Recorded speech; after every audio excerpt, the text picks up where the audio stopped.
Bueno, pues empezamos con el webinar. Buenas tardes, boa tarde y bueno, buen día, ¿no? Para aquellas personas que nos están siguiendo desde otros lugares donde justo ahora están arrancando el día. Mi nombre es Marta y formo parte del equipo de EcoGlobal, la entidad que organiza este evento. En EcoGlobal trabajo realizando la coordinación técnica de los distintos servicios que prestamos desde la entidad y en los que trabajamos. Os doy la bienvenida a este evento que está dentro del ciclo de webinars que hemos titulado Diálogos transfronterizos sobre la participación ciudadana y objetivos de desarrollo sostenible. La sesión de hoy es la segunda de este ciclo en la que los diálogos van a girar en torno a la participación ciudadana en los entornos municipales y en el contexto de la coyuntura actual, ¿no? Con la que ya convivimos desde hace muchos meses, causada por la COVID-19. En este encuentro virtual que le hemos titulado La participación ciudadana local como base para la convivencia en tiempos de COVID, contar con todas las personas para tener territorios más inclusivos, seguros, resilientes y sostenibles. Contamos con la participación hoy de siete participantes que representan a entidades sociales, gobiernos locales y plataformas ciudadanas que trabajan con municipios. Bienvenidas y bienvenidos también a los panelistas que iré presentando a medida que vayan interviniendo. Hoy contamos con un servicio de traducción que nos va a permitir que nos podamos comprender mejor.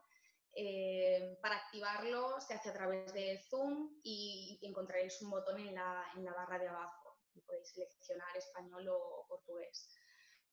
Durante el evento queremos contar con la participación de las personas que nos estáis siguiendo, que nos seguís por Facebook o por Zoom. Y bueno, nos gustaría incorporar vuestras preguntas, vuestras reflexiones al final, ¿no? En los debates finales, así que estaremos pendientes de los chats. Y también vamos a realizar una breve consulta a través de la plataforma Mentimeter, en la que os animamos también a participar. Os dejaremos el enlace tanto en el chat de Facebook como el de Zoom. Y luego os cuento las preguntas que podéis encontrar en el Mentimeter. Bueno, antes de empezar, abrir un poco el evento, ¿no? Situándolo, como bien se hace explícito en el título del webinar, en el territorio local, ¿no? Por su cercanía a las ciudadanas y ciudadanos, el espacio local se convierte en un territorio estratégico, ¿no? Para establecer diálogos y espacios de encuentro que permitan el acercamiento entre las instituciones y las vecinas y los vecinos y que permitan incluir la opinión ciudadana en la gestión pública.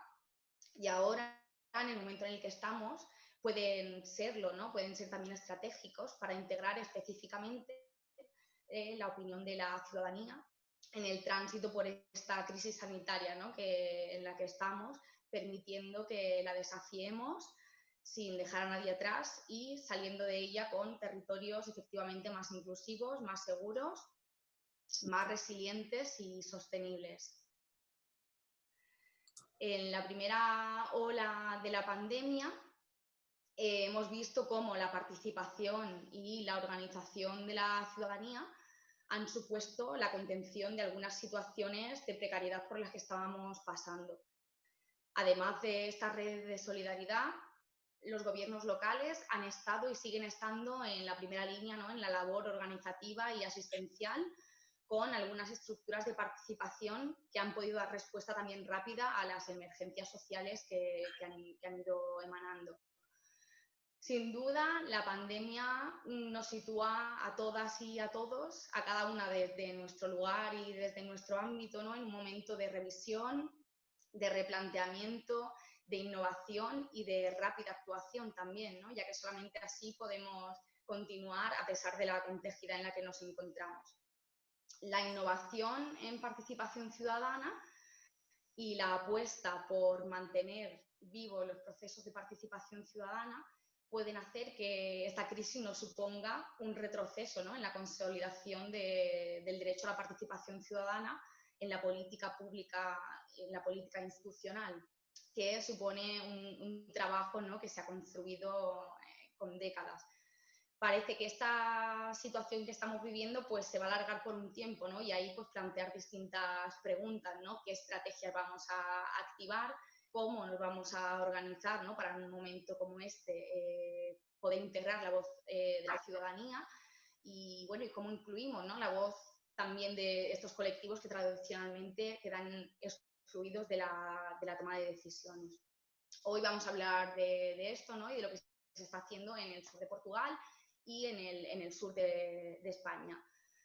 Antes de dar paso a las intervenciones, os cuento cómo se va a estructurar el webinar. Como decíamos al inicio, contamos con la participación de 7 participantes de España y de Portugal.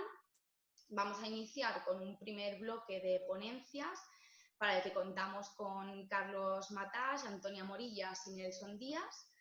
Y continuaremos a posterior con la intervención de 4 experiencias locales que nos acompañan desde Odemira y Faro en Portugal y Málaga y Conil de la Frontera.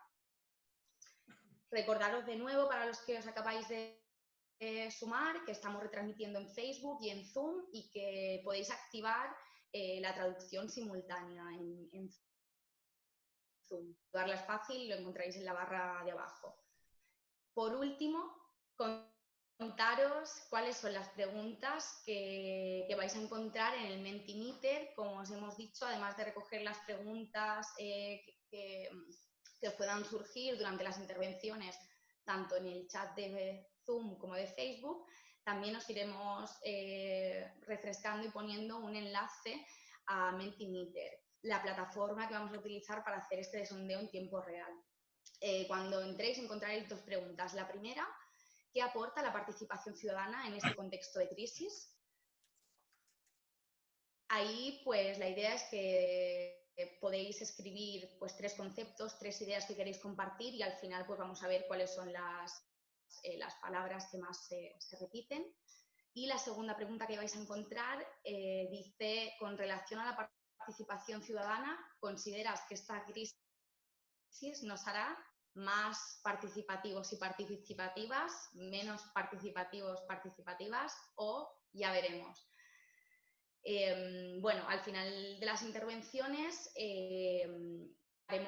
compartiremos los resultados de este sondeo, ¿vale? Y bueno, para ya finalizar, pues Simone Giulio realizará el cierre del evento, ¿no?, con una pequeña relatoría. Entonces, ahora sí, empezamos con las ponencias. La primera palabra la tiene Nelson Díaz. No sé si puede activar la cámara. Ahí está. Nelson es coordinador de la Red de Autarquías Participativas de Portugal y bueno, tiene una larga experiencia, ¿no?, en la promoción y en investigación de procesos participativos a nivel local. Y bueno, ahí le lanzábamos 2 preguntas, ¿no? ¿Cómo crees que afecta este momento a los procesos de participación ciudadana a nivel local? Os processos de participação ao nível local. ¿Cómo innovamos en este momento? Adelante, Nelson. Hola, buenas tardes a todas y a todos. Muchas gracias a CoGlobal por la invitación para participar en este webinario. Yo creo que sería mejor hablar en portugués, creo, ¿no? Pero hay traducción también al mismo tiempo, ¿no? Bueno, intentaré hablar en castellano y a ver si hay alguna duda. Bueno, Nelson, perdón que te interrumpa, tienes la traducción si te sientes más cómodo para hacerlo en portugués. Vale, solo porque creo que la mayoría de los participantes son españoles, entonces, bueno, haré el esfuerzo de hablar en castellano y alguna duda hablaré en portugués. Bueno, empezar por decir que la lectura que que sigo haciendo de esta crisis de la pandemia me mueve, en primer lugar, a hablar de que esta pandemia infectó, en primer lugar, las democracias, ¿no? O sea, ninguna democracia en el mundo se quedó inmune a esta pandemia. O sea, todos los regímenes democráticos del planeta han sufrido un retroceso en libertades, derechos civiles por la imposición de la pandemia. Y eso es algo que yo creo que es muy relevante porque estamos en una tendencia desde la última década, ¿no?, de que no es solamente la crisis de la democracia, sino que está recuando la democracia en todo el mundo. Hoy tenemos menos países demócratas que teníamos hace 10 años atrás. Entonces, esta pandemia llega en un momento en que el régimen democrático ya estaba recuando en el planeta, ¿no? Entonces, esa es una idea que yo creo que es importante compartir ahora. Y decir que algunos países miran esta necesaria restricción de la democracia como algo que yo puedo llamar de transitorio, o sea, es una imposición transitoria que disminuye los derechos y las libertades de las personas, pero también algunos países que miran esta oportunidad de esta pandemia para impor algunas restricciones más definitivas, ¿no? Eso está pasando en algunos países. Y eso no sabemos cómo se va a recuperar, ¿no? Decir también que esa es la restricción que todos estamos viviendo en nuestras libertades y nuestros derechos, pero también hay que decir que fue la forma más viable de gobernar los países en el momento en que la gente tendría que quedarse en su casa, confinada, ¿no? Entonces, la democracia representativa tiene ese valor que yo creo que es positivo, de permitir que la gente se quede en casa salvaguardando sus vidas y su salud, al mismo tiempo que hay un grupo de representantes que tiene, digamos, el mandato de gobernar el país, la gente, las comunidades, ¿no? Entonces, yo creo que no hay que no es negativo mirar es positivo mirar la oportunidad que la democracia representativa nos ofrece a todos de quedarnos un poco más seguros al mismo tiempo que hay un mandato de un grupo restrito de gente que fue electa para gobernar. El problema que podemos decir es que, bueno, todas las medidas fueron tomadas con nosotros mirando desde casa como espectadores de lo que estaba pasando, pero es así, ¿no? Ese es así. Al mismo tiempo, yo creo, y ahí sí mi observación es un poco más negativa de lo que pasó con la democracia participativa, ¿no? Porque si en la democracia representativa todos nosotros nos quedamos como espectadores, ¿no?, y nos quedamos en nuestras casas mirando lo que se estaba decidiendo en los parlamentos, los gobiernos, ¿no?, en la democracia participativa pues no pasó el mismo. Nos quedamos en casa y los procesos pararan, ¿no? Porque no hay espectadores en la democracia participativa, hay actores, hay gente que participa, que cambia con su opinión, con su actitud, con su participación. Y ahí sí es posible decir que la pandemia restringió, yo creo, o sea, compactó, redució la participación y al mismo tiempo también moldó, o sea, cambió la naturaleza de la participación que se está ejerciendo. ¿Y qué quiero decir con eso? Es que hay tres tendencias que yo identifico desde la pandemia, o sea, tres tendencias en la participación que yo identifico en consecuencia de la pandemia. La primera tendencia es una suspensión generalizada, muy amplia, de procesos de participación institucionales, o sea, promovidas por instituciones públicas, gobiernos locales, gobiernos nacionales o regionales, autonómicos, como sea, ¿no? Hay una tendencia de suspensión muy amplia de esas prácticas de participación que estaban siendo desarrolladas. Una segunda tendencia, es de una virtualización de la participación. Es decir, que hay posibilidad de mantener la participación adecuada a un canal virtual, ¿no? O sea, a través de la internet, de plataformas web, como sea, ¿no? Y hay algunos procesos que se han adaptado, yo diría, moldado a ese sistema virtual. Y luego también una tercera tendencia que es de un crecimiento, un significativo crecimiento de la participación espontánea, autoorganizada, que no tiene el soporte de las instituciones, pero sí que son procesos, prácticas de participación impulsionadas desde abajo por los ciudadanos y ciudadanas. O sea, voluntariamente se movilizaran, se organizaran para responder a problemas causados por la pandemia, como apoyar a la gente que no tenía comida, ¿no?, para poner en la mesa, para apoyar al inicio, inclusive el Estado, en provisionar herramientas materiales de defensa personal como mascarillas, el gel, alcohol, para instituciones de salud pública que no estaban preparadas con todos los materiales para enfrentar esa pandemia. Entonces, pudimos asistir a una expresión ciudadana muy interesante de autoorganización para providenciar comida, mascarillas, gel y otros bienes y servicios que ni el Estado ni el mercado estaban capaces de providenciar. Y eso fue muy interesante.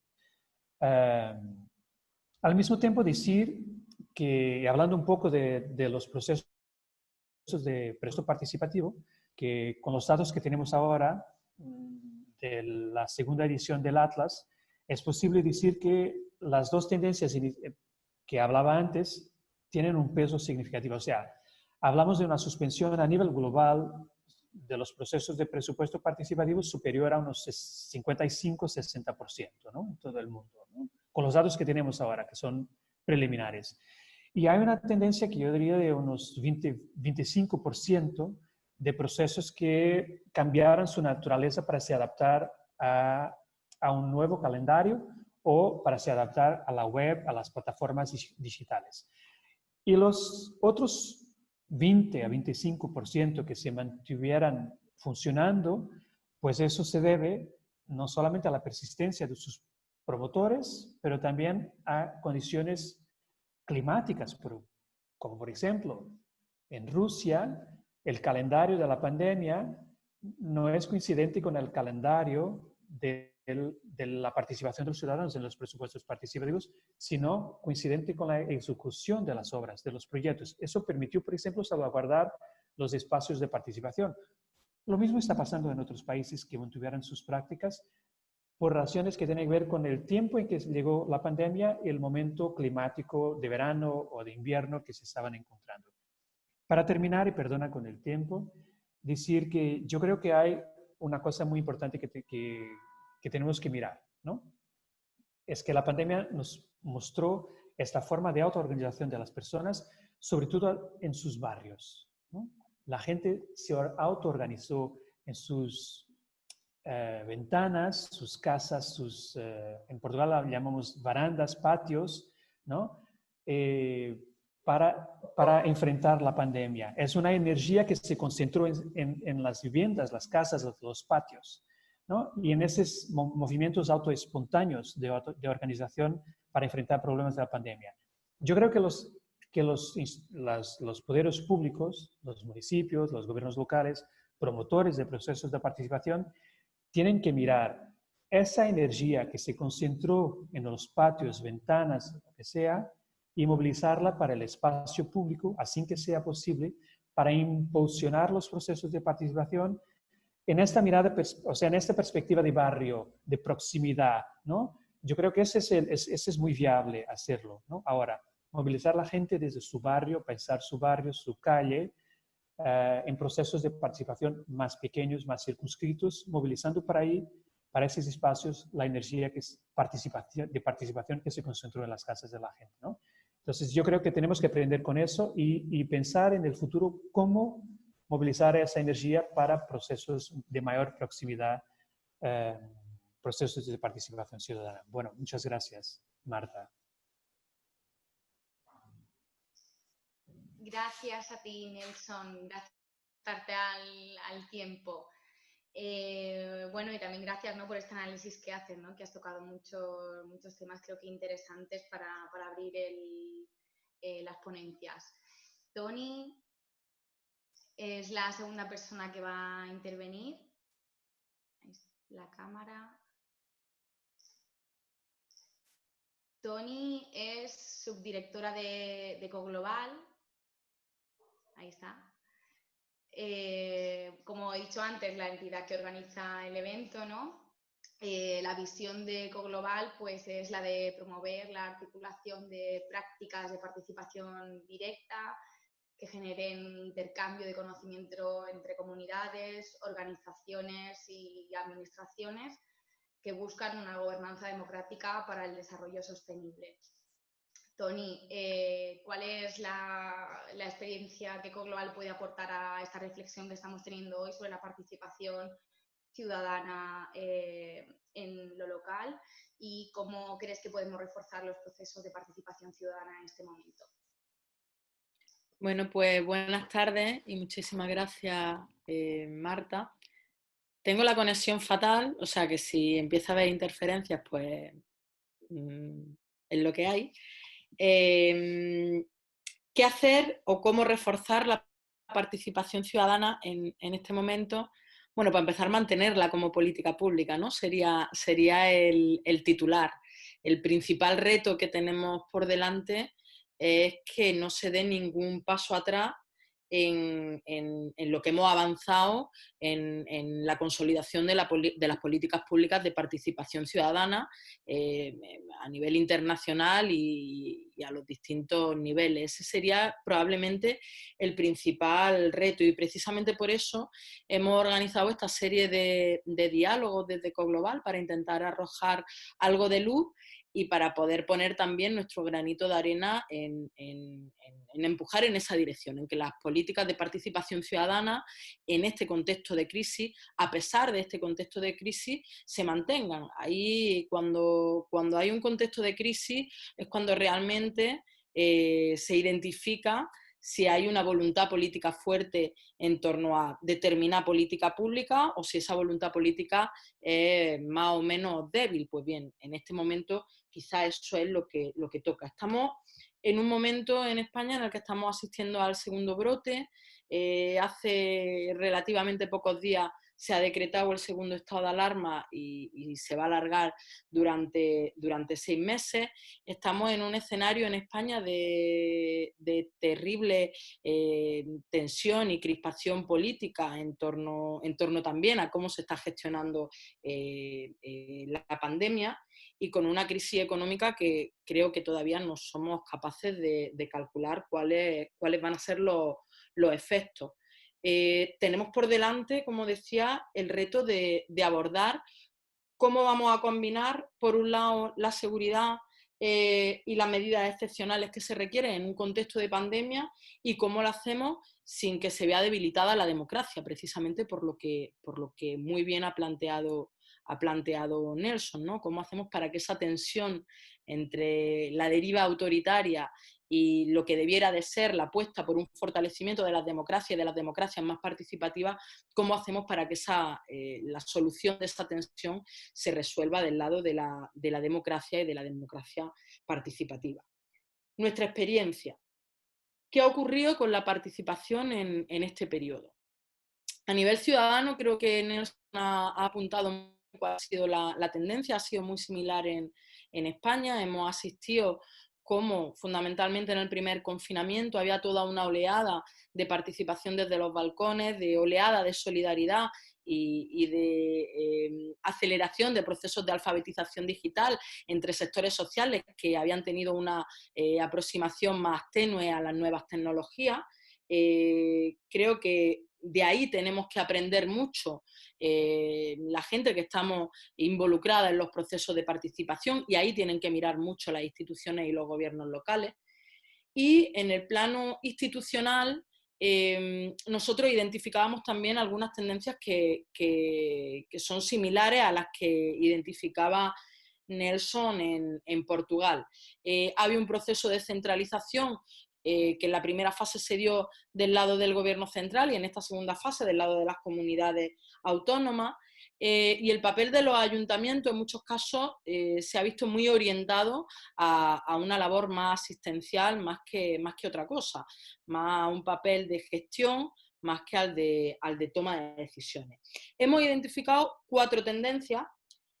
Por un lado, la de esperar a reanudar los procesos de participación, a que todo esto acabe. Por otro lado, la cancelación de los procesos por considerar que ahora hay otras prioridades más perentorias, más que la participación ciudadana. Una tercera tendencia de intentar aprovechar la oportunidad de la crisis para repensar la estrategia, para repensar la estrategia de participación, pero también para repensar las estrategias de construcción urbana, de construcción de los modelos de ciudad. Y en cuarto lugar, la de continuar los procesos, pero hacerlo con modalidades fundamentalmente digitales. Bien, las 3 primeras tendencias, los primeros todavía están esperando, los segundos siguen con los procesos paralizados, los terceros siguen pensando y los cuartos, los que han continuado y han apostado por repensar cuáles son las metodologías que se puedan adaptar a este nuevo contexto, son los que actualmente continúan con los procesos de participación.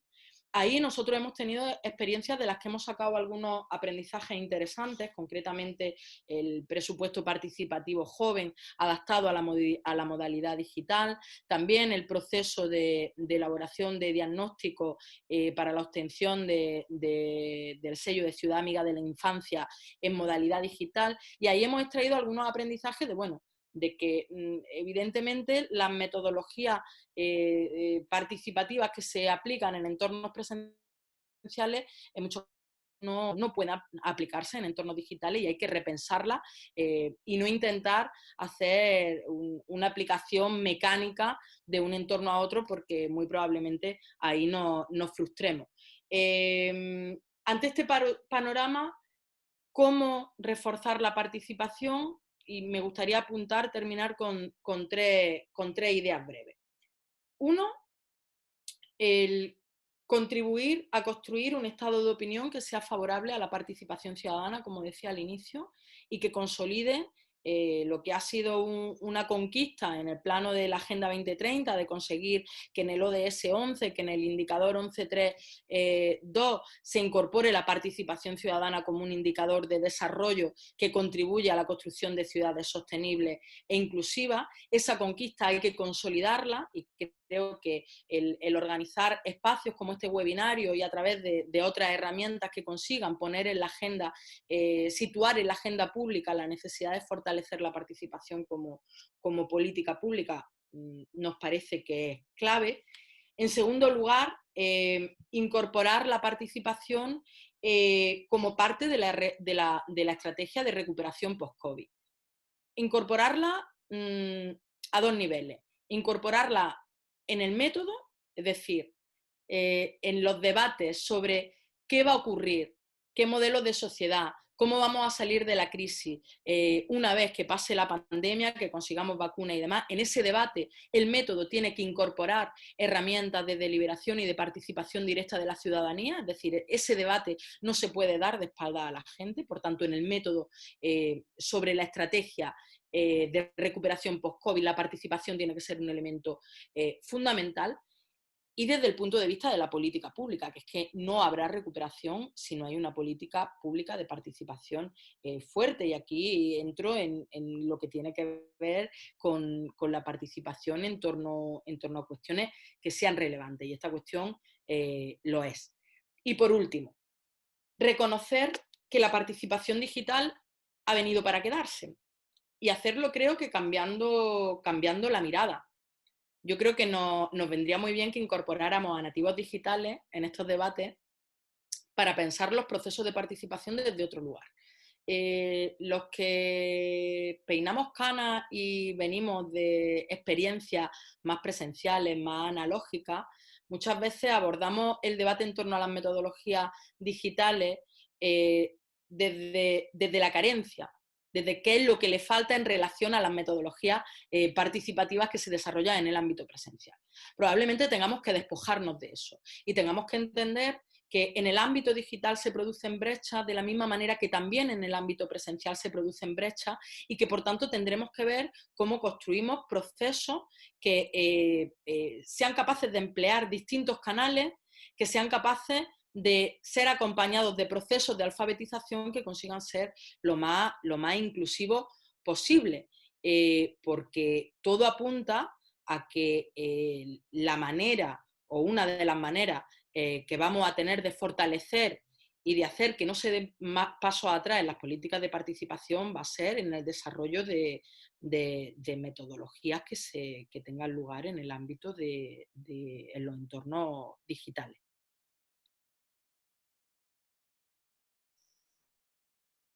Gracias, Toni. Gracias por poner ahí algunas cuestiones, ¿no?, que pueden, pues, dar un poco de luz de por dónde continuar, ¿no?, en este momento. Seguimos con Carlos Matás. No sé si pronuncio bien tu apellido, espero que sí. Carlos Matás, director del Centro de Innovación en Tecnología de la Universidad Politécnica de Madrid, y es el promotor de la plataforma El Día Después, que es una de estas plataformas que surgió en la primera ola de la pandemia en España. Carlos, cuéntanos un poco por qué surge, ¿no?, la plataforma, cómo funcionáis y bueno, cuéntanos también, ¿no?, cómo crees que está influyendo los tiempos del COVID en los procesos de participación ciudadana. Muy bien, gracias, Marta. ¿Me escucháis bien?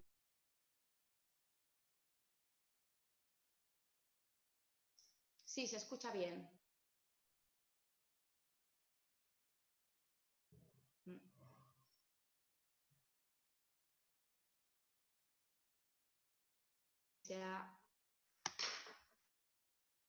Parece que se ha congelado.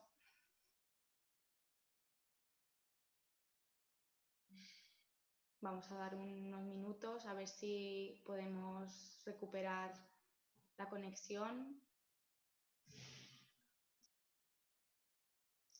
Vale, Técnico. mientras, a ver. A ver, ahora sí me oyes.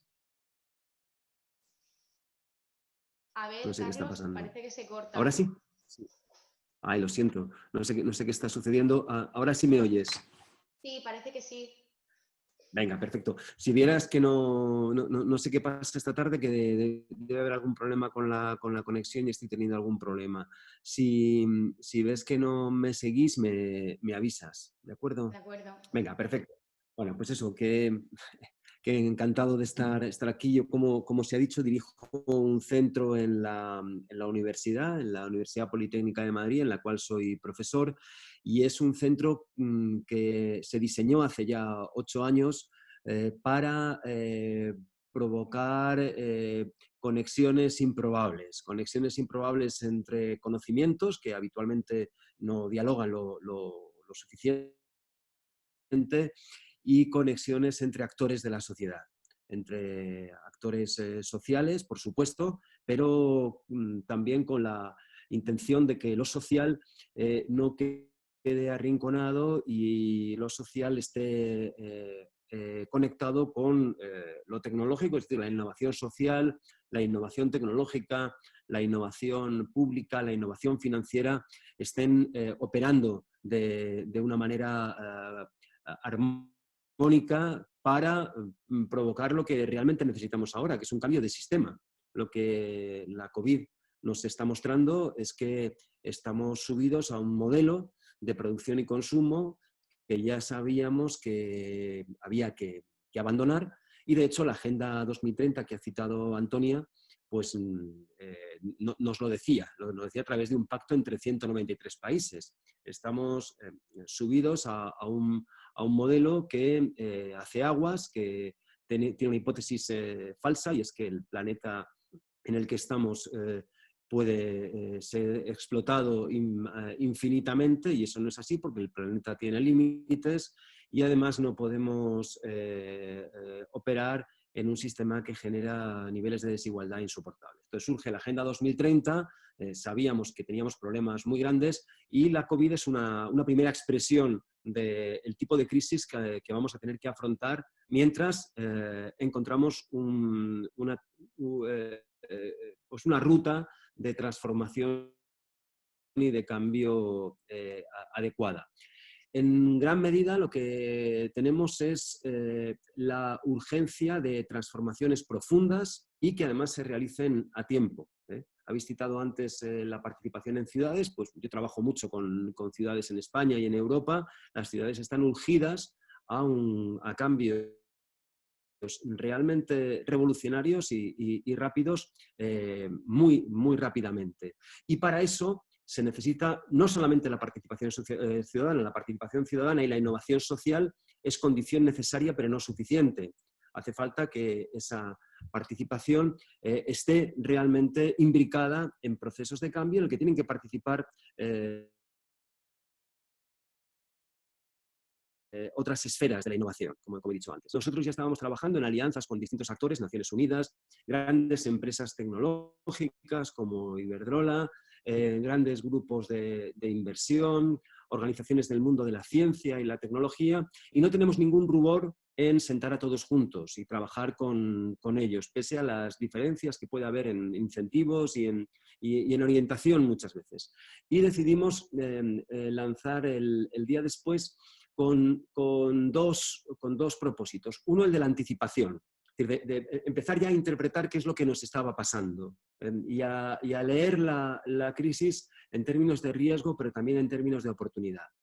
Y dos, el segundo objetivo que nos sigue impulsando y ganando cada vez más capacidad, es el de generar la primera incubadora de proyectos realmente transformadores. Una incubadora que genera alianzas público-privadas sociales, con agentes públicos, agentes privados y agentes sociales, que es capaz de diseñar conjuntamente proyectos que tienen esa doble ambición que decía antes, de transformación profunda o sistémica, como lo queréis llamar, y rápida y a tiempo.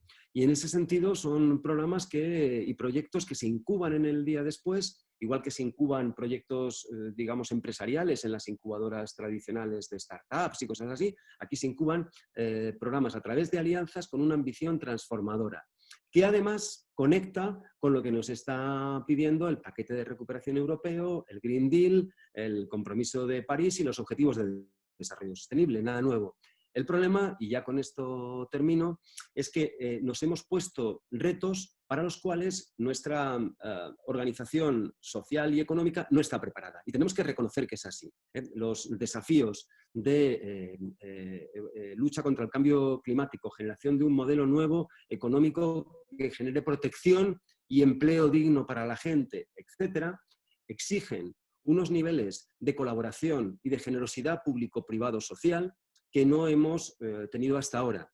Y hay que hacerlo a partir de una sociedad que funciona en silos. Funcionan en silos las administraciones públicas, funcionan en silos las empresas y también los agentes sociales. Yo he sido vicepresidente de la coordinadora más grande de ONGs de España durante unos cuantos años. He visto cómo funcionan los sectores sociales y tenemos que ser autocríticos también. Yo me veo en ese mundo, pero también funcionamos creando espacios, nichos de autoprotección, defensivos y con mucho miedo a la colaboración profunda. Todos colaboramos, pero la colaboración profunda hay. Yo creo que en este momento que nos toca vivir, y es lo que nos impulsa a seguir avanzando en la plataforma el día después, es que estamos urgidos y estamos llamados a hacer algo que es muy difícil, pero es tremendamente estimulante.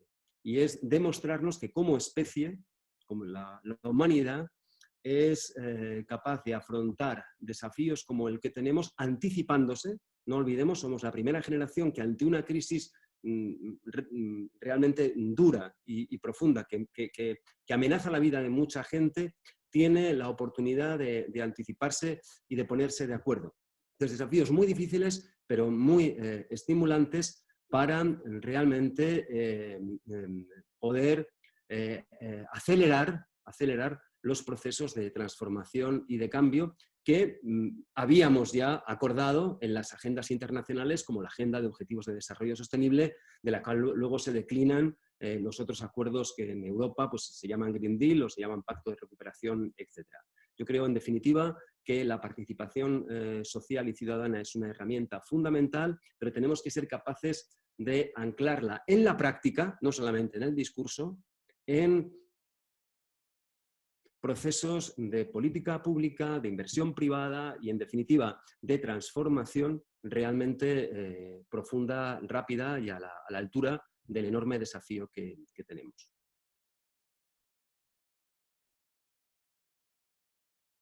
¿He agotado el tiempo? Creo que sí, ¿no? Me ha salido una pantallita. Justo. Marta, ¿me pones buena Muchas nota a mí también gracias. con el tiempo? Muchas gracias, muy interesante Gracias. lo que nos has contado. Esperamos poder seguirlo desde cerca, Carlos. Vamos a dar paso a la ronda de las experiencias locales. Estas experiencias que os he comentado antes, andaluzas y portuguesas, que han estado en este tiempo enfrentando pues, a la emergencia social, sanitaria y económica de sus poblaciones. Las 4 experiencias tienen trayectoria en el fomento de la participación ciudadana y han demostrado su voluntad política para dar valor, ¿no?, a la participación. Las intervenciones van a ir pues con el hilo conductor que hemos ido desde el inicio introduciendo, y algunas preguntas que les planteábamos eran, pues, qué nos podían contar, ¿no?, de su propia experiencia en estos tiempos y cómo ven el escenario post-COVID, ¿no? ¿Qué están realizando desde sus territorios para promocionar y fortalecer las políticas de participación ciudadana. Voy a dar paso rápidamente a Ruth Sarabia. Ella, aquí te tengo, Ruth, es la delegada del área de participación ciudadana, migración, acción exterior, cooperación para el desarrollo, transparencia y buen gobierno del Ayuntamiento de Málaga. Ruth, cuéntanos. Muy buenas tardes, espero que me escuchéis bien. Para mí es un placer poder estar acompañándoos hoy en este webinario. Quiero agradecerte a ti, Marta, por la labor introductoria también y de moderadora hoy, y por supuesto a Andrés y a Tony, a quienes conozco hace muchísimos años, por querer contar de nuevo con Málaga como una experiencia en estos tiempos en los que estamos viviendo, de seguir fomentando de alguna manera la participación ciudadana, ¿no?, de no dar ese paso atrás, que en las personas que me han precedido en la palabra pues se ve un poco esa preocupación, ¿no?, de que no sea justamente estos momentos de crisis del coronavirus lo que lleve a que, en vez de continuar en todas las experiencias que las ciudades estamos llevando a cabo para impulsar la participación ciudadana, pues suponga un freno o incluso de alguna forma una vuelta atrás para dejar de celebrar los órganos o simplemente pues aprovechar tal vez estas circunstancias para ir decidiendo pues esos planteamientos importantes que también los ayuntamientos tenemos que estar tomando en estos momentos complicados de una manera unilateral, ¿no? Sería un error importante. Deciros que en el Ayuntamiento de Málaga continuamos con los órganos de participación. En esa parte que Tony hablaba de hay ciudades que han decidido parar o frenarlos, y hay ciudades que al final hemos decidido seguir apostando en unos casos por un modelo totalmente virtual o por un modelo mixto, que es lo que hemos hecho en Málaga. Justo saliendo del confinamiento del mes ya de mayo, cuando terminamos con el estado de alarma anterior, en Málaga celebramos unos foros, en concreto tuvimos 10 foros, para plantearnos a partir de la pandemia cómo íbamos a hacer un nuevo modelo de ciudad, cómo íbamos a hacer esa reactivación social y económica importante ante esta crisis en la que nos habíamos visto sumergidos. En estos foros, en esta nueva metodología, utilizamos una parte presencial importante, donde al final participaron 300 personas en distintos foros, con distintas capacidades y demás, todos ellos presididos por el alcalde y por todos los concejales del equipo de gobierno y también de los partidos de la oposición, porque nos parecía importante que para salir de esta crisis y de alguna manera intentar hacer parte de ese lema de que intentáramos salir más fuertes y por lo menos unidos, ¿no?, pues era importante que estuvieran primero todas las vertientes políticas que tienen al final representación en nuestro ayuntamiento, e igualmente también que estuvieran todas aquellas entidades, tanto de manera organizada, aquellas federaciones, asociaciones, como también aquellas plataformas más informales, pero que tenían al final una voz en la ciudad y un peso específico también en determinados sectores. Por lo tanto, fue muy enriquecedora la experiencia, fueron casi 2 meses de reuniones, después esto nos dio un documento de más de 1000 ideas, de propuestas de qué había que hacer a partir de ahora, para que justamente con toda esa documentación pudiéramos montar el plan de reactivación que se va a aprobar ahora en el mes de noviembre en el pleno del ayuntamiento. Se ha querido priorizar esas propuestas viendo realmente cuáles eran las que había que hacer a medio, a corto, a largo plazo, si llevaban una inversión económica y de dónde iba a venir ese presupuesto para hacerlo. Se han pedido ayudas europeas, nacionales, autonómicas para poder poner en marcha estas iniciativas que han salido de la ciudadanía y que han sido validadas a nivel técnico y político, y me parece que es un documento que vamos a tener en este ayuntamiento que va a ser de lo más participado que hemos podido tener por lo menos en los últimos 18 años que yo llevo aquí al frente del área de participación, primero como directora y ahora como concejala. Es un documento que ha sido muy elaborado por todos, en los que ha estado muy abierto y que además después se ha validado también en distintos consejos que seguimos manteniendo. Yo apostaba, y os lo decía, por la idea de no frenar, de intentar mantener la parte presencial mientras se pueda, pero ir también combinándola, y esto yo creo que el coronavirus, de las pocas cosas positivas por intentar buscar algo positivo, es que nos ha sumergido del tirón en el mundo telemático. Antes hemos tenido muchas resistencias, por lo menos en Málaga la hemos tenido, de sectores de asociaciones más de mayores, de asociaciones vecinales cuya edad de las personas que están al frente pues es elevada, y siempre habían estado reticentes a poder ir incluyendo las nuevas tecnologías y también poder en algunos casos hacerla presencial y telemática, o incluso sustituir algunas veces la presencialidad por la parte más virtual. Y esto ha sido, yo creo, pues el paso definitivo para permitirnos instaurar y meter toda la parte telemática con normalidad dentro de los órganos de participación. De hecho, ahora mismo estamos inmersos también en la reforma completa del Reglamento de Participación Ciudadana del Ayuntamiento. Es un reglamento que venía del año 2006 y que hemos decidido que la pandemia nos había mostrado, pues entre otras cosas, ¿no?, la importancia de ir metiendo toda la parte de plataformas informales, de movimientos sociales que no siempre están estructurados como entidades o como federaciones, pero que tienen que estar ahí porque aportan mucho, y a la vez toda esta parte de las nuevas tecnologías también. Por lo tanto, hemos ido validando este plan de reactivación en los órganos sectoriales, en los consejos. Los consejos sectoriales casi todos los hemos ido manteniendo telemáticamente. Es verdad que las entidades que están en estos consejos son asociaciones más profesionalizadas, que son más formato ONG, que cuentan con técnicos, gente también pues de un nivel de edad, de un rango inferior, más acostumbrados a utilizar las nuevas tecnologías, y no han tenido ninguna pega en ir manteniendo todo lo que es las sesiones de los órganos, las mesas de trabajo, las comisiones, de esta manera virtual.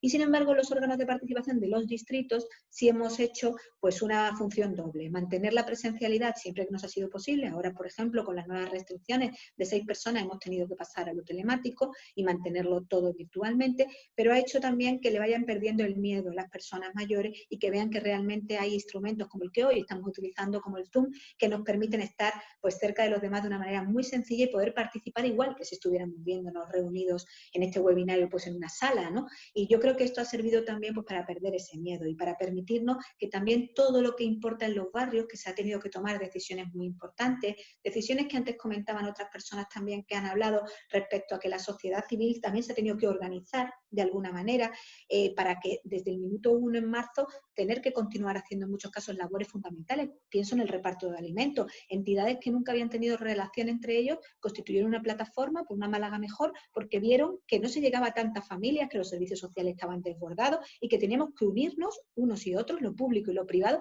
para intentar que ninguna familia se quedara sin comer en Málaga, ¿no? Porque fueron circunstancias muy dramáticas, personas que se quedaron en situación de calle, que lo perdieron todo porque habían perdido su empleo de un día a otro y que no tenían en pocos días pues para alimentar a su familia. Por lo tanto, creo que cuando las cosas vienen así de complicadas también sale lo mejor de todos, el querer dejar a veces las medallas o los personalismos a un lado y unirnos por cosas que realmente merecen la pena y que son prioritarias para la ciudadanía. Y en este caso yo creo que fue un ejemplo el cómo unirnos, cómo buscar donaciones privadas, públicas, hacer un fondo común, trabajar en red, Internet, poner algo que no se había conseguido hasta ahora, que era que todas las entidades públicas y privadas pusiéramos una única lista donde estuvieran todas las familias que venían derivadas de los propios servicios sociales, más aquellas que no habían podido ir a los servicios sociales o no conseguían que se les atendiera, todas en una misma lista en la que podíamos ir priorizando las necesidades de esas familias. Yo creo que fue un ejemplo importante en el que además a partir de ahí, de esa plataforma, se ha hecho un trabajo impresionante de las tres administraciones, la nacional con el FEGA, con el reparto que viene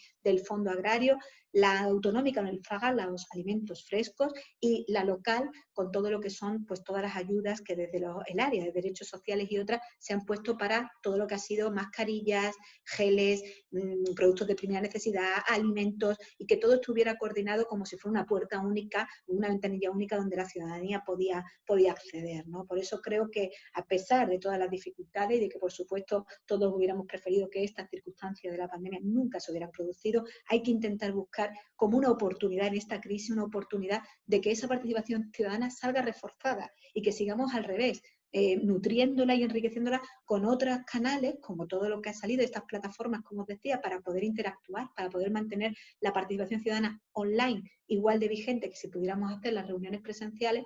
Me quedo con esa parte, con que todavía podemos seguir aprendiendo de lo que nos está ocurriendo, que creo que en esta segunda ola, que ahora viene con fuerza, en Málaga, por ejemplo, en ningún momento pues se van a tener que suspender los órganos de participación, porque ya los tenemos estructurados, porque esto nos ha servido y porque además contamos con más personas que nunca ahora mismo participando, personas que nunca habían estado, que trascienden al movimiento asociativo, ciudadana a título individual, plataformas, colectivos, colegios profesionales, que hasta ahora, bueno, pues por distintos motivos no se habían visto pues llamados a ir un día, un miércoles a las 5 de la tarde al ayuntamiento a estar allí en una sesión presencial, y sin embargo pues tenían mucho que decir, tienen mucho que aportar, y hemos conseguido también reconducirlo a través de estos mecanismos. Por lo tanto, creo que es una buena experiencia que nos gusta compartir con el resto de compañeros y compañeras que están hablando, y que creo que al revés, que nos viene también de alguna manera a demostrar que eso que dicen sobre todo las personas asiáticas, que de las crisis nacen nuevas oportunidades, pues es una realidad. Muchísimas gracias. Muchas gracias, Ruth, porque la verdad que anima, ¿no? Ver cómo, bueno, pues no solo hay un plan, ¿no? Como comentas, para continuar avanzando, sino cómo en lo que ya había antes, ¿no? Ya se están cambiando cosas, ¿no? En este reglamento que planteabas, etcétera. Gracias. Yo voy a aprovechar ahora para recordaros que nos gustaría contar con vuestras preguntas a través de que podéis dejar a través del chat de Zoom y de Facebook. Y también os pedimos que, bueno, están las compañeras actualizando el chat para que tengáis el enlace al Mentimeter para hacer el sondeo en tiempo real. También os animamos a que bueno, pues que participéis. Y bueno, cuando terminen estas 3 intervenciones que quedan, pues veremos los resultados. Continuamos con Francisco Guerrero.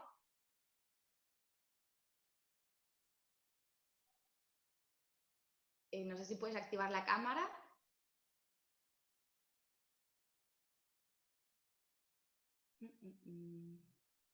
Sí, ahí está. Ahora sí. Hola, Francisco es concejal de Conil de la Frontera de la provincia de Cádiz.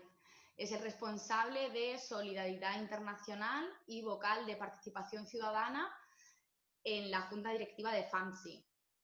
Conil, pues, es un municipio con una larga tradición, ¿no?, en procesos de participación ciudadana. Cuéntanos, Paco, cómo está siendo vuestra experiencia en este momento y cómo veis también, ¿no?, a corto plazo, ¿no?, la promoción de la participación ciudadana en Conil. ¿Qué tal? Buenas tardes y buenos días, ¿no?, a aquellos que estáis en otros territorios. Antes que nada, daros las gracias a Global por contar con el Ayuntamiento de Conil para la participación en este webinario, en el que nos encontramos muy a gusto, ¿no?, por estar con personalidades de la talla de los que me han precedido, ¿no?, y los que vendrán detrás de mí, ¿no? La verdad es que siempre es un placer trabajar con vosotros y hacer este tipo de cuestiones. Bueno, ¿cómo se ha planteado la situación de pandemia en Conil? Bueno, pues entiendo que de la misma manera que en todas partes del planeta, bueno, pues nos ha pillado un poco de sorpresa y desde luego se podría hablar incluso de shock, ¿no? Y esperamos que luego tras este tiempo que ya llevamos de trabajo en la situación de pandemia, como digo, bueno, pues haber ido aprendiendo de todos aquellos errores que hemos ido cometiendo, que sin duda los hemos cometido todos, que sin duda se han ido dejando atrás muchas cuestiones, ¿no? Sobre todo, bueno, en esto que nos ocupa hoy de la participación. Y quizás en aras como comentaba antes Tony, a gestionar puramente, ¿no? Lo que sí lo que se nos venía encima, ¿no? Por la situación de pandemia, ¿no? Generalizada. En ese sentido, en CONIL, bueno, pues hemos trabajado sin dejar la participación como conocemos que es algo transversal, ¿no? Siempre lo hemos intentado mantener de manera transversal, pero nos basamos en los dos pilares básicos que se han trabajado. Olhamos para os dois alicerces da participação, o mantimento. No se viniera abajo, y por supuesto el tema de la salud, ¿no? Y como aquí tenemos la fea costumbre, entre comillas, ¿no? De reunirnos con todos y hablar con todos, principalmente, ¿no? En esto está la participación, ¿no? Nos hemos reunido desde empresarios, ¿no? Y pequeños autónomos y pequeñas y medianas empresas para tratar el tema de ayudas fiscales, en fin, de todo lo que suponía el sacar adelante los negocios, con el tema de la salud también, ¿no? Siempre coordinado con las áreas sanitarias, ¿no? De los centros sanitarios y, en fin, la Junta de Andalucía. Haciendo especial hincapié, bueno, en todo lo que es el sector turístico. Como aquí, como sabemos, bueno, estamos en un pueblo costero, un pueblo que vive del turismo, aparte de que tiene otras patas, ¿no? Nuestra economía también se basa en la agricultura, se basa en la pesca, en el sector comercio. Afortunadamente, agricultura y pesca, bueno, pues fueron un poco adelante y en ese sentido, bueno, nos preocupábamos, pero en cierta manera estábamos más relajados, ¿no? Pero sí, el turismo, bueno, pues era una cuestión que, en cuanto a la limitación de movilidad que había en todo el país y en el resto de Europa, ¿no? Que ya conocemos, bueno, pues eso se nos antojaba bastante delicado en lo que se nos venía encima después de que se pudiera abrir o no lo que era la movilidad y el movimiento entre los distintos territorios. Como así fue, empezó el verano y, en fin, contando, como digo, con los distintos sectores, nos fuimos centrando en temas sociales también, que no se quedara nadie atrás, como decimos, planteáis vosotros en la presentación del webinario de hoy, bueno, el que sea un territorio inclusivo, en el que nadie se quede detrás, ¿no? En ese sentido, fortalecimos bastante los servicios sociales, se creó la mesa de emergencia, en cuyo primera pata, o digamos la pata principal, estaban estos servicios sociales coordinando todo lo que se generaba en torno a este tema, ¿no? Sin dejar de lado el tema de la mujer, que también tuvo su apartado concreto, ¿no? Para tratar el tema de la igualdad y demás, como aquellos maltratadores en muchas ocasiones vivían, ¿no? con la mujer, en fin, ese tipo de cuestiones que se han dado en todo el territorio nacional, hemos dedicado especial atención a ellas, ¿no? Como digo, estos servicios sociales coordinaban la mesa, en la que también estaban representadas distintas asociaciones, tipo Cruz Roja, tipo, bueno, otras ONG como Cáritas, etcétera, ¿no? Y a la vez teníamos un brazo ejecutor, por decirlo de alguna manera, que era Protección Civil. Contaba con, bueno, toda la participación de los voluntarios, como ya conocemos, ¿no?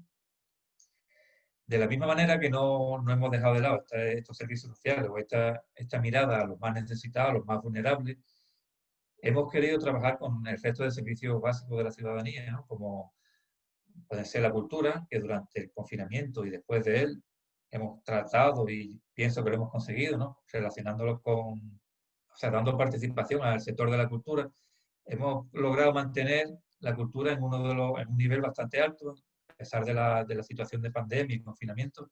Hemos utilizado las redes sociales y durante el confinamiento. Posteriormente, ya en el verano, que ya se abrió un poco todo, pues también hemos tenido un verano cultural que no está bien que lo diga, pero ha sido un poco la envidia de los pueblos del entorno, ¿no? Más o menos de la misma población, quiero decir. Hemos trabajado el tema de la educación en contacto directo con las AMPA y los centros educativos en cuanto a dar servicios básicos, ¿no? a niños que no se iban a quedar detrás, porque quiera que no, la brecha digital sigue existiendo, ¿no? Hemos trabajado con los mayores, debo decirlo, yo también como concejal de mayores, que es muy difícil acercarnos a este sector de la población, como ha comentado antes Sus Sarabia, precisamente porque son de edad avanzada, no tienen todos los medios, todos los casos, los medios digitales que serían deseables, ¿no?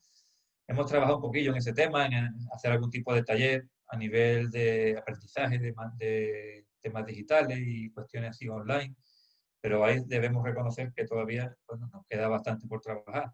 Se ha trabajado la movilidad, el tema del deporte, en fin, sin dejar tampoco de lado la infancia y la juventud, que también hemos celebrado distintos plenos infantiles, como conocéis aquí también funciona eso desde hace tiempo, y hemos querido mantener los plenos municipales infantiles, dedicados a ellos, a los niños, con ellos como principales protagonistas, ¿no? Y un poco también en el tema de la participación y demás, tenemos que considerar o consideramos que un tema fundamental es la transparencia. En ese sentido, hemos trabajado desde el primer momento, bueno, pues en hacer un ejercicio, como digo, de transparencia, de ir publicando y anunciando en redes sociales y a través de ruedas de prensa y demás, todo aquello que se hacía desde el ayuntamiento. No en vano, todo lo que se hacía era para la población, pero teníamos también que explicar por qué y para qué, ¿no? En ese sentido, bueno, pues hicimos un balance de gestión del COVID antes de que llegara la época de verano. Planteamos también un plan Reactiva Conil, que le llamamos Reactiva Conil 2020, que también fue participado, en el que, bueno, básicamente se planteaban las cuestiones, como dije antes, a nivel económico, qué vamos a hacer después de, ¿no? Porque tampoco sabemos en qué escenario nos vamos a encontrar de aquí a un mes, por ejemplo, o de aquí a 2 meses. Entonces, ese tipo de cuestiones hemos querido plantearlas con la ciudadanía. Y por otro lado, bueno, pues el plan Reactiva, como digo, y, vale, me quedaba el tema del presupuesto participativo, en el que has comentado que sí, que hemos apostado siempre por el tema de la participación, que llevábamos varios años, ¿no? Trabajando el presupuesto participativo, habíamos conseguido acercarnos a los jóvenes, utilizar ya los medios digitales también, y en un principio, pues inicialmente planteamos eso, ¿no? Incidir en la participación digital en este año ante la incertidumbre de lo que nos esperaba. Como antes también comentó alguien, bueno, pues creo que fue Nelson, nos pilló el confinamiento en plena fase de inicio de presentación de propuestas, etcétera, etcétera. Y claro, eso, bueno, lo tuvimos que paralizar, como bien conocéis también vosotras, ¿no? Y lo pospusimos después del verano, a ver cómo se encontraba la situación, con idea de hacerlo, de incidir principalmente en el aspecto digital. Luego, con la vuelta al cole, bueno, ya vimos también los problemas que había, no nos dejaban entrar en los colegios, que también sabéis que habíamos trabajado bastante en los últimos años con los jóvenes. Y eso, bueno, eso fueron en realidad trabas que nos impidieron el verlo de una manera clara y decidimos dar un paso atrás, al menos este año. Quizás, como apuntaba también Tony, ¿no? Para un poquito ponernos al día en aquellas cuestiones que llevábamos atrasadas de años anteriores, ¿no? Propuestas sin ejecutar y así.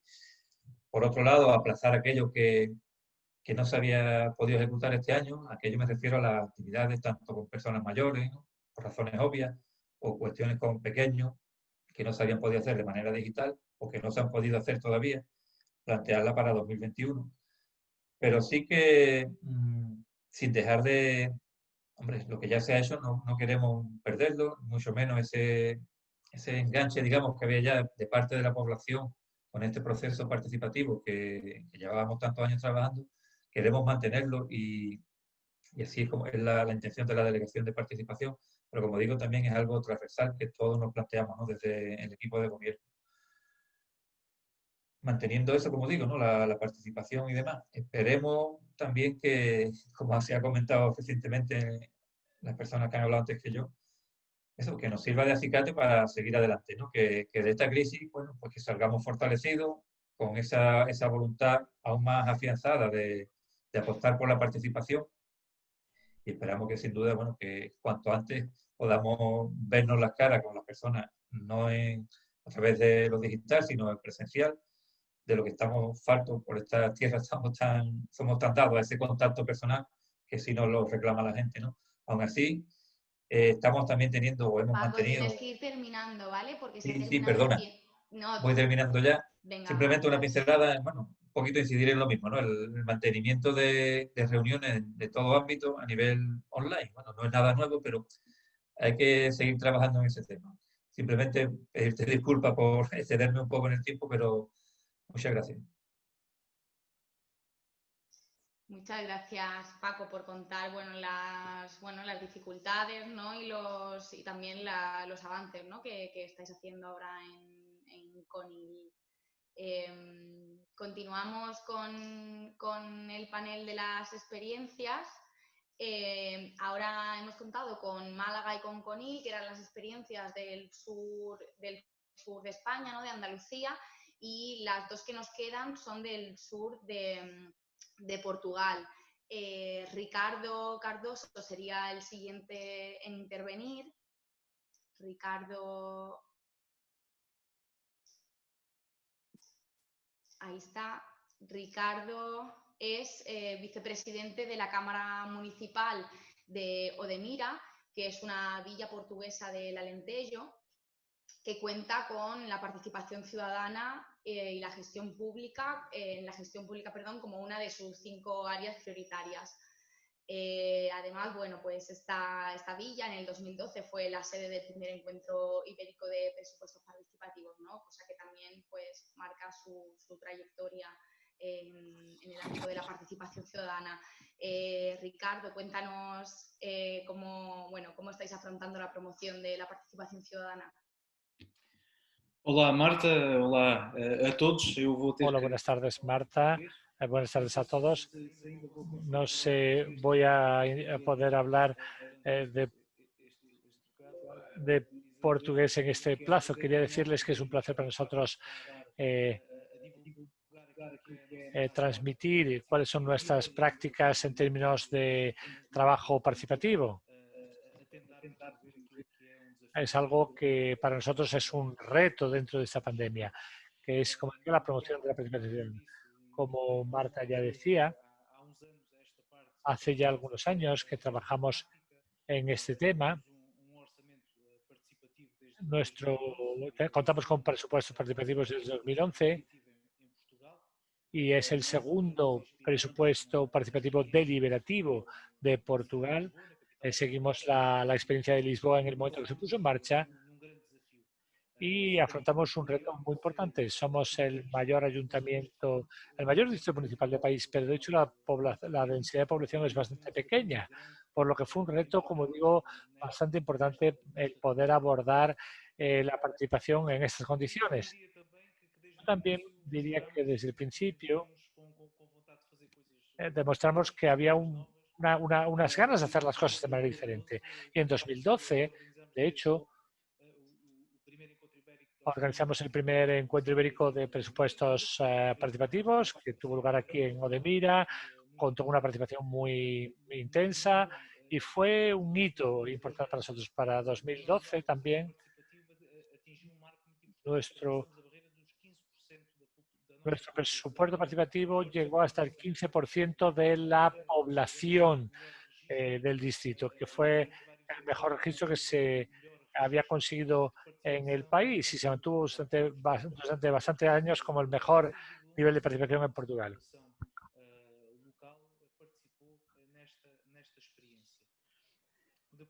Y quería decir también que desde el principio fuimos institución fundadora de la plataforma de participación nacional Portugal Participa y hoy pertenecemos también a su dirección. Tenemos el orgullo de ser un municipio en el que cada una de las distritos municipales, porque los municipios en Portugal se forman de ayuntamientos y luego de distritos municipales, pues se distribuyó el trabajo en presupuestos participativos a los 14 distritos municipales y todos han trabajado en el desarrollo del presupuesto participativo. Este año ha sido un reto bastante importante. Como se decía, se tienen que extraer oportunidades de las crisis y hemos aprovechado algunas experiencias nacionales. Teníamos la duda de si se debería seguir adelante o interrumpir nuestra labor y quisimos seguir adelante. Se celebró la 10ª edición de de presupuestos participativos en un contexto en el que nadie esperaba vivir o pasar por él. Y conseguimos desarrollar una vez más para el 2020 nuestro presupuesto participativo. Estamos ahora en la fase de consolidación. El 1 de noviembre se inició la fase de votación y es un proceso que ha sido un 100% digital. Se ha hecho sin presencia. Como decía, tenemos el distrito municipal más amplio de Portugal. Tiene más o menos la dimensión del país de Luxemburgo. Y es una zona muy amplia, muy grande. Y eso, por supuesto, plantea dificultades de circulación dentro del propio distrito municipal, en zonas de baja densidad, ¿no? Es problemático y lo que pensamos desde un principio fue facilitar la participación de la gente. Y desde 2011 se hace, por eso se hace ya desde medios digitales. O sea que ya contábamos con una plataforma digital donde se podían hacer presentaciones de propuestas y también que los ciudadanos votasen. Entonces diría que esta manera de plantear las cosas que ya pusimos en marcha desde un principio nos facilitó las cosas ante la situación actual. Con 10 años de experiencia, por supuesto, los 9 años anteriores se promovió también la participación social. Este año no ha sido posible, como sabemos, y entonces se llegó a un 100% de proceso no presencial. No se interrumpió el proceso, se pasó a una fase de presentación de propuestas que se hizo a través de medios digitales. Y una vez recogidas esas propuestas, perdón, se me olvidaba que durante la fase de presentación de propuestas promovimos la celebración de una asamblea participativa y en ella se pueden debatir propuestas, llegar a acuerdos. En la fase siguiente, la comisión técnica evaluó las propuestas y también a través de medios digitales difundió la información pertinente y ahora ya a final de mes se hará una presentación a través de medios digitales de los resultados de las votaciones. La votación se hace en el sitio web y, por supuesto, para que solo se participe una vez por ciudadano, es necesario un registro, una identificación personal. También se puede hacer a través de mensajes SMS. Nos motiva muchísimo el poder recibir una participación amplia, pero por supuesto hemos tenido también que buscar una forma de motivación de la gente hacia la participación y por primera vez adoptamos un presupuesto participativo temático. Por ejemplo, el cambio del clima, el cambio climático fue un tema importante sobre el que se debatió, que quisimos incluir en el programa político local, regional y nacional y pensamos que era una oportunidad bastante importante para motivar a la gente para que participara en el proceso. Estamos muy contentos con el nivel de participación conseguido y con la presentación de propuestas. Aún es una incógnita cuál va a ser el resultado de la votación, porque pensamos que la participación va a volver a ser importante a pesar de la situación en la que estamos, que es diferente a la de los otros años y que no hace posible la participación presencial. En resumen, que podemos decir que la COVID no ha afectado a nuestra voluntad de seguir adelante promoviendo la participación de nuestros ciudadanos. Muchas gracias, Ricardo. Gracias por hacer este repaso, ¿no?, en la trayectoria de vuestro municipio, en lo que a participación, ¿no?, con lo que tiene que ver con participación, nos ha puesto, ¿no?, a las que somos de aquí, que nos conocemos tanto, pues también un poco al día. Y bueno, pues mucha fuerza, ¿no?, en esta apuesta que estáis haciendo por continuar y por innovar con todo el tema de las mesas temáticas que comentabas. Bueno, vamos a dar paso a la última intervención, Pero antes, como ya es la última, recuerdo la participación en el Mentimeter, a los panelistas también que participéis a través del enlace, y después de la participación de Bruno Ignacio, pues os comentaremos los resultados. Entonces, vamos con la última intervención. Bruno, si puedes activar la cámara.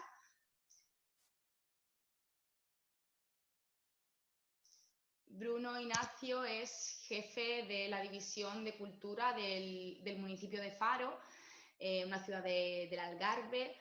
Faro ha presentado recientemente su candidatura para ser Capital Europea de la Cultura en 2027. Y bueno, Bruno, además de comentarnos como el resto, ¿no? La situación actual, también nos va a hablar concretamente de un proceso participativo que tienen en marcha para la elaboración de un plan estratégico para la cultura del municipio de Faro. Adelante, Bruno.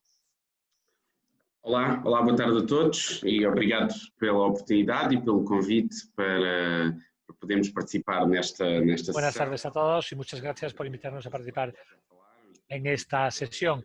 Quería saludar a todos los colegas que ya han hablado y que participen en esta sesión. Como Marta decía, estamos ahora mismo preparando la candidatura como Capital Europea de la Cultura. Y hay en total unas 10 ciudades que ya han manifestado su interés de desarrollar este trabajo de preparación de la candidatura para que en el año próximo, en 2021, se puedan presentar ya las candidaturas al 2027. A día de hoy, el proceso de candidatura a Capital Europea de la Cultura es un proceso que está muy presente en la participación de los ciudadanos. En los últimos meses, este proceso ha supuesto una serie de inversiones, por ejemplo, la construcción de grandes infraestructuras culturales, salas de espectáculos, teatros, etc. Y el proceso, a día de hoy, tiene que ver más con la participación pública, ya no tanto con la cuestión de las infraestructuras, teniendo en cuenta la comunidad local y resolver una serie de problemas que tiene la ciudad. Y es por eso por lo que hemos intentado abrir ese camino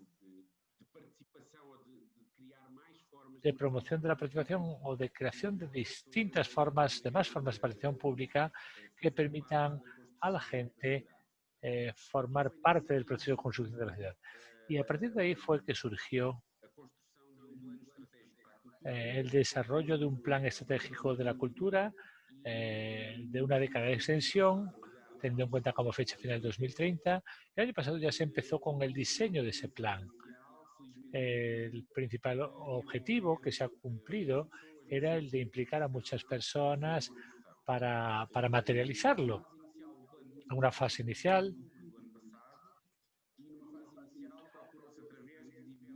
a través de distintos formatos, se intentó escuchar a distintos actores, no solo del sector cultural, sino todas aquellas personas que de alguna manera tenían la intención de contribuir a ese plano y, por supuesto, yendo más allá de lo que sería el sector cultural tradicional. Eso nos ha permitido desarrollar una serie de iniciativas a través de entrevistas individuales, colectivas, con actores de la vida pública. Se han creado una serie de grupos focales temáticos donde se debatieron distintos temas y en esa fase pudimos implicar a más de 300 ciudadanos, más de 300 personas que se implicaron en ese debate inicial acerca de la identificación de problemas principales, las principales aspiraciones de esas personas, teniendo en cuenta también el futuro, por supuesto, de la ciudad. Y nos quedamos muy contentos de haber conseguido ese nivel de participación, pero esto se pudo hacer porque se recurrió a una serie de métodos, de prácticas que superan lo que a día de hoy es el proceso de legislación, el proceso legislativo local profesionalizado. Pensamos que es muy importante superar y más allá de lo tradicional, buscando nuevas formas de vincular a la gente. Eso supone que los ayuntamientos salgan de su zona cómoda, de su zona de confort y busquen espacios nuevos donde se pueda materializar, donde se pueda dar la participación pública.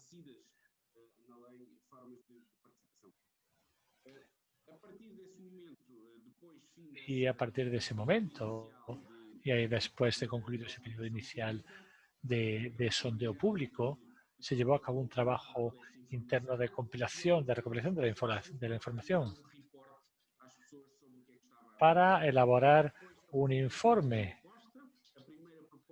Se planteó la primera propuesta del plan estratégico, que se diseñó muy anclada, muy vinculada con los objetivos de la candidatura, pero de ahí se llegó a un plan que responde en sus acciones a una serie de objetivos que la ciudad se había planteado.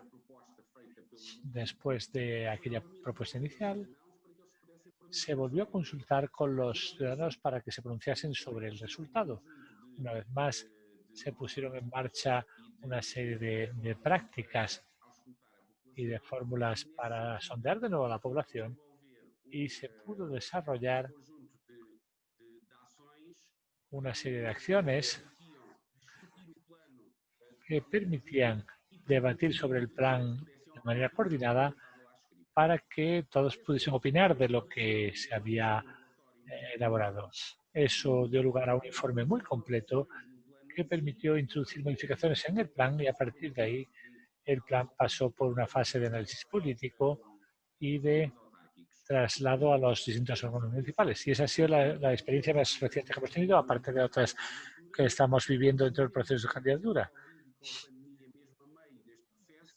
Nos pilló en mitad de ese proceso el COVID y la pandemia, y eso nos llevó a establecer nuevas dinámicas en el campo digital para no pararnos, pero tuvimos la fortuna de seguir adelante a pesar de estar ya en otra fase de la pandemia. Gracias Bruno por ajustarte también al tiempo y bueno, pues creo que es una experiencia interesante, ¿no? Para hablar de la participación como algo transversal, ¿no? en la gestión municipal. Muchas gracias. Yo no sé si queréis activar las cámaras el resto para vernos. No hay ninguna pregunta y han terminado las intervenciones. Y bueno, faltan 3 minutos para que terminemos, entonces lo que vamos a hacer es compartir con vosotras y con vosotros las respuestas del Mentimeter.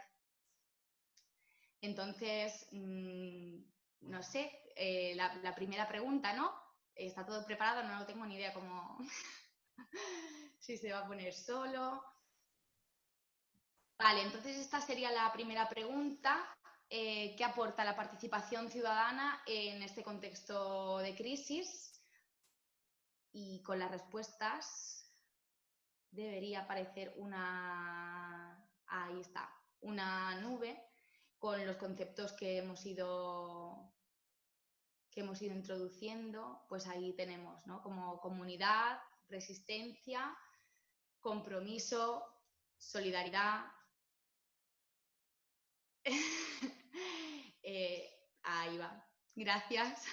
Inclusión y bueno, y luego cosas que integran también estos conceptos, ¿no? Reforzar la solidaridad, pensar en sociedad, ahí lo tenemos. La segunda pregunta, con relación a la participación ciudadana, ¿consideráis que la participación nos va a hacer más participativos, menos participativos o no sabemos qué pasará, ¿no? Y estas son las respuestas.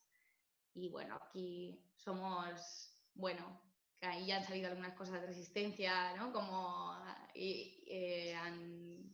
bueno, pues somos optimistas también los que estamos aquí y pensamos que vamos a salir efectivamente más participativos.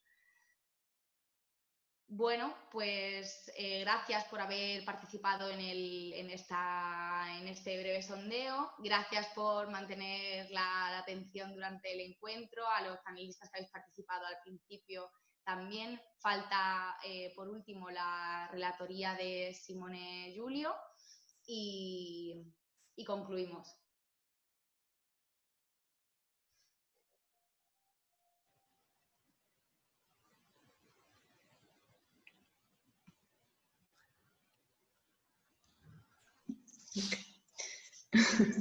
Olá, boa tarde a todos. Buenas tardes a todos. ¿Me oyen? Sí.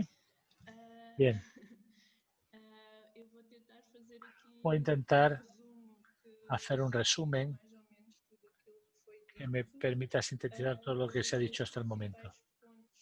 Creo que los puntos principalmente son destacar las tendencias establecidas a nivel de participación ciudadana. Hemos visto cómo se ha producido una suspensión generalizada de los procesos de participación institucional en una escala muy amplia, pero se ha producido también una virtualización de la participación, o sea que se ha recurrido a los medios digitales y a Internet. Y también se ha visto un crecimiento de la participación espontánea y autoorganizada, promovida por los ciudadanos o de iniciativa propia de los ciudadanos para superar problemas, por ejemplo, de suministro de alimentos, de equipos de protección personal, como máscaras, gel hidroalcohólico y otros bienes y servicios. Em termos daquilo que foi apontado. En cuanto a lo que se ha apuntado en cuanto a tendencias, son bastante similares entre los panelistas. Se ha planteado que existen procesos que se han quedado un poco en suspenso hasta que la pandemia acabe. Algunos han intentado aprovechar la crisis para replantearse la estrategia que siguen estos procesos, en los procesos participativos y la construcción urbana, y también se ha planteado una tendencia hacia la digitalización.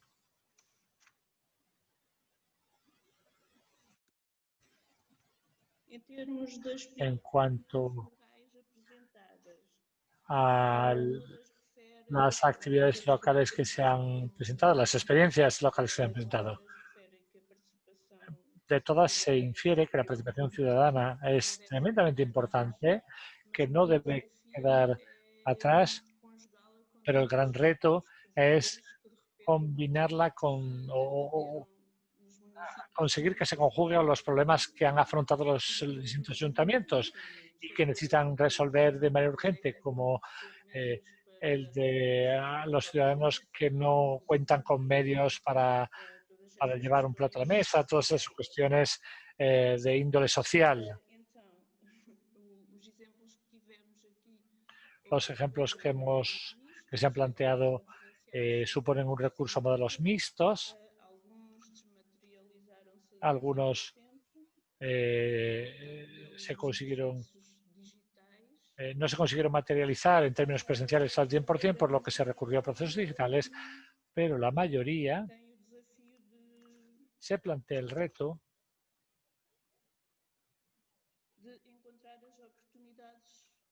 de aprovechar las oportunidades que pueden plantearse a partir de una crisis como la que estamos.